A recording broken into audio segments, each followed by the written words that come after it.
जो ये बाखा ठाका तेरी माँ का उसका माँ का बोल रहे हो ना।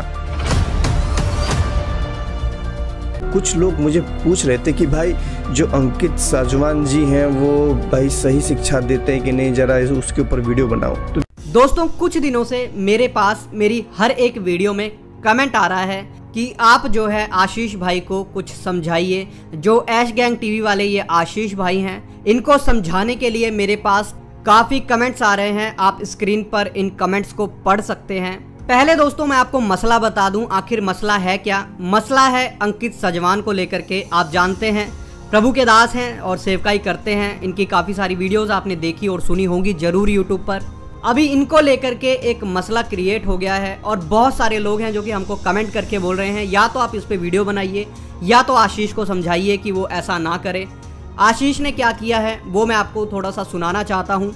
कुछ लोग मुझे पूछ रहे थे कि भाई जो अंकित साजवान जी हैं वो भाई सही शिक्षा देते हैं कि नहीं, जरा उसके ऊपर वीडियो बनाओ। तो ये है अंकित साजवान मिनिस्ट्रेस। ओके, मैं पहली बार देख रहा हूँ, मैं अभी इससे पहले कभी देखा नहीं था मैंने। यहाँ पर सबसे पहले चीज ये यहाँ पर देखिए, प्रेइंग इन टंग्स, अन्य भाषा में प्रार्थना करना। तो ये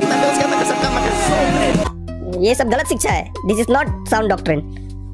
इसमें पूरा डाका माका ही किया है। ये देखो पूरा, ये देखो, ये इमोशनल तरीके से विश्वासी होता है। ट्रांसलेटर बिठाओ अपने साथ में, जो ये बाखा ठाका तेरी माँ का उसका माँ का बोल रहे हो ना, ट्रांसलेटर बिठाओ। तो यहाँ पर क्या हो रहा है, जो ये भाई आशीष हैं, ये जो अंकित साजवान जी हैं, इनको एक्सपोज करने की कोशिश कर रहे हैं। इनके चैनल पर जाते हैं और उनको एक वीडियो मिलती है जिसमें अंकित साजवान जी जो हैं टंग्स में प्रेयर कर रहे हैं, अन्य भाषा में प्रेयर कर रहे हैं। इनको लेकर के भाई आशीष ने एक काम कर दिया, इनकी इस वीडियो को चला करके बहुत सारी बातों को बोला, कुछ ऐसी बातों को बोला जो कि बिब्लिकल बिल्कुल भी नहीं है, जैसे कि अन्य भाषा के विरोध में बोलना। मैं आपको बता दूं दोस्तों, हमारी शिक्षाएं अलग हो सकती हैं लेकिन यीशु मसीह एक ही है और हम उसके पवित्र आत्मा की निंदा बिल्कुल भी नहीं कर सकते किसी भी बात को लेकर के। यहाँ पर मैं कोई भी सपोर्ट इसमें भाई आशीष को नहीं कर सकता, क्योंकि ये पवित्र आत्मा की निंदा है। चाहे वो अपनी बात को तोड़ मरोड़ करके दूसरे वचनों से कोट करके बोलते रहें, लेकिन जो निंदा है वो निंदा है और एक यही पाप है जो कि बिल्कुल भी क्षमा नहीं किया जाएगा। मैंने पर्सनली पास्टर अंकित साजवान जी की बहुत सारी वीडियोस को सुना है, बहुत सारी उनकी जो वीडियोस हमारे पास आती रहती हैं, मैंने बहुत सारी वीडियोस में सुना है और मैं एक बात तो कह सकता हूं कि वो एक अभिषिक्त और एक बहुत अच्छे और प्रभु का वचन खराई से देने वाले एक प्रभु के दास हैं। बहुत सारे लोग हैं जो आज के समय में गलत लोगों को सुन करके पवित्र आत्मा के जो अन्य भाषा वाले वरदान को बहुत हल्के में लेने लगे हैं। उन्हीं के लिए ये आज की वीडियो बन रही है। दोस्तों मैं आपको बताना चाहता हूं कि पवित्र आत्मा का ये एक वरदान है जो कि पेंतीकोस्ट के दिन लोगों के ऊपर वहां पर उतरा था जब यीशु मसीह स्वर्ग में उठा लिए गए थे। अब ये जो आशीष भाई हैं, इनकी वजह से क्या हुआ कि लोगों ने ये बोलना शुरू कर दिया कि प्रॉफिट बजिंदर सिंह तक तो ठीक था, लेकिन अंकित साजवान जी के ऊपर ऐसी बातों को नहीं बोलना चाहिए। आप उनको समझाएं, आप उनको बोलें कि वो ऐसा ना करें। तो मैं भाई आशीष से बोलना चाहता हूं, शायद आपकी शिक्षा अलग हो सकती है लेकिन हम एक ही प्रभु की संतान हैं और मैं आपसे गुजारिश करता हूं पवित्र आत्मा की निंदा ना करें। अगर आपको अन्य भाषा नहीं समझ में आता है तो मेरे हिसाब से आपको कुछ भी उसके ऊपर बोलना नहीं चाहिए और ये एक बहुत बड़ी समझदारी होगी आपकी, क्योंकि बोल करके निंदा करके उसकी कोई माफ़ी भी नहीं है। अगर आप नहीं बोलेंगे और चाहे आप उसके समर्थन में नहीं भी हैं तो उसकी कोई आपको सजा नहीं मिलने वाली, लेकिन बोल करके अपने ऊपर प्रभु का क्रोध बिल्कुल भी ना लें और किसी परमेश्वर के अभिषिक्त को ऐसे टारगेट ना करें। बहुत सारी बातें हैं जो आत्मिक रीति से देखने पर पता लगती हैं कि क्या सही है और क्या गलत है। ये वीडियो जो आपके द्वारा बनाई गई है भाई, जो आपने बोला है कि अन्य भाषा ये ऐसे बोल रहा है, उसके अंदर आप वीडियो के अंदर किस तरीके से खुद भी पीछे से मजाकिया तौर में बोल करके, ये एक निंदा ही है और बहुत घिनौना है। मुझे भी ये बात बिल्कुल अच्छी नहीं लगी, इसीलिए मैं ये वीडियो बना रहा हूँ। अगर आप ये काम करेंगे भाई आशीष, तो मैं आपको एक बात बताना चाहता हूँ, डैनियल राज में और आप में कोई फर्क नहीं रह जाएगा।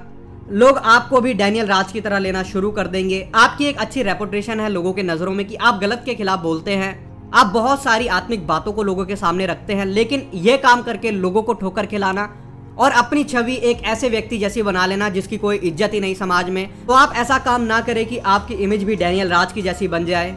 दोस्तों देखिए, मैं तो जानता हूं कि जो पवित्र आत्मा का जो ये फल है अन्य भाषा, इसको बोलना और इसको कलीसिया में बोला जाना किसी भी प्रकार से गलत नहीं है। लोग बोलते हैं, लोग आशीषित होते हैं। आप लोगों को कंफर्म करने के लिए चैट जीपीटी से ये सवाल पूछा, आप स्क्रीनशॉट यहाँ पर देख सकते हैं। क्या अन्य भाषा बोलना बाइबल से है या नहीं? तो चैट जीपीटी ने जो जवाब दिया वो आपके सामने स्क्रीन पर है। निष्कर्ष हिंदी में, हाँ, बाइबल में अन्य भाषाओं में बोलने का वर्णन किया गया है। यह पवित्र आत्मा का दिया हुआ एक आत्मिक वरदान माना जाता है। यह विशेष रूप से नए नियम में पवित्र आत्मा की शक्ति और उपस्थिति का प्रमाण है। यहाँ पर आप खुद पढ़ सकते हैं। चैट जीपीटी भी पूरी बाइबल को बहुत अच्छे से जानता है, क्योंकि ये एक एआई है और इसने खुद बता दिया कि अन्य भाषा एक पवित्र आत्मा का प्रमाण है, एक ये वरदान है कि क्या अन्य भाषा को जो लोग कई लोग विरोध करते हैं, क्या वो बात ठीक है? तो इसने उसमें क्या जवाब दिए हैं वचनों के साथ, वो भी मैं आपको स्क्रीन पर दिखाना चाहता हूँ। जरा एक बार आप स्क्रीन पर देख सकते हैं, जहाँ पर लिखा है, और जब पौलुस ने उन पर हाथ रखा तब पवित्र आत्मा उन पर उतरा और वे अन्य अन्य भाषाओं में बोलने और भविष्यवाणी करने लगे। दूसरा वचन, आप और किसी को अनेकों भाषाएं बोलने की और किसी को भाषाओं का अर्थ बताने की सामर्थ्य मिली है।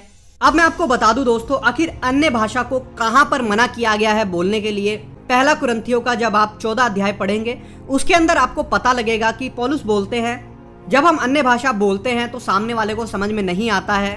तो जो नए लोग हैं, मतलब जैसे अगर कहीं पर कोई आप सभा करने जाते हैं जहां पर नए लोग हैं, जहाँ पर अन्य जाति लोग हैं, वहाँ पर अगर आप अन्य भाषा में बोलेंगे तो वो शायद आपको पागल समझेंगे कि आखिर ये क्या बोल रहा है, क्योंकि उनको वो बात समझ में नहीं आएगी। तो बहुत सारे लोग इस बात को लेकर के बोलते हैं कि अन्य भाषा को बोलना गलत है, नहीं बोलना चाहिए।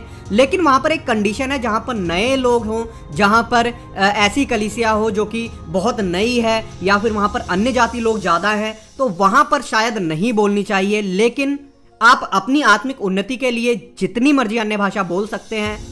बात रही अंकित सजवान जी की, तो मैं खुद बताना चाहता हूं दोस्तों कि मैंने उनकी बहुत सारी वीडियोस को देखा है, बहुत सारी उनकी जो है चर्च में जो टेस्टमनीज हुई हैं उनको भी सुना हुआ है। जो वो वचन से बोलते हैं, बहुत खराई से और बहुत अच्छे अच्छे प्रकाशनों से बोलते हैं। तो ये बात जो जिस तरीके से भाई आशीष ने रखी है, और जैसे अन्य भाषा जब वो बोल रहे थे वीडियो के अंदर, उनका मजाक बना रहे थे, पीछे से उल्टी सीधी बातों को बोल रहे थे, तो वो बात बिल्कुल गलत है। मैं तो भाई आशीष से यही बोलना चाहूँगा इस वीडियो को ख़त्म करते करते कि अपनी छवि को बिल्कुल भी डैनियल राज की तरह ना बनाएं। अगर वैसी छवि एक बार बन गई तो उसके बाद वो ठीक होने वाली नहीं है। तो अगर आपको ये वीडियो समझ में आई है तो बहुत बढ़िया है, नहीं आई है तो आप अपना काम जारी रख सकते हैं। मिलते हैं फिर दोस्तों किसी और नई वीडियो में। आपका इन सब बातों पर क्या सोचना है जरूर कमेंट में लिख करके बताइएगा। तब तक के लिए सबको जय मसीह की। प्रभु आपको बहुत आशीष दे।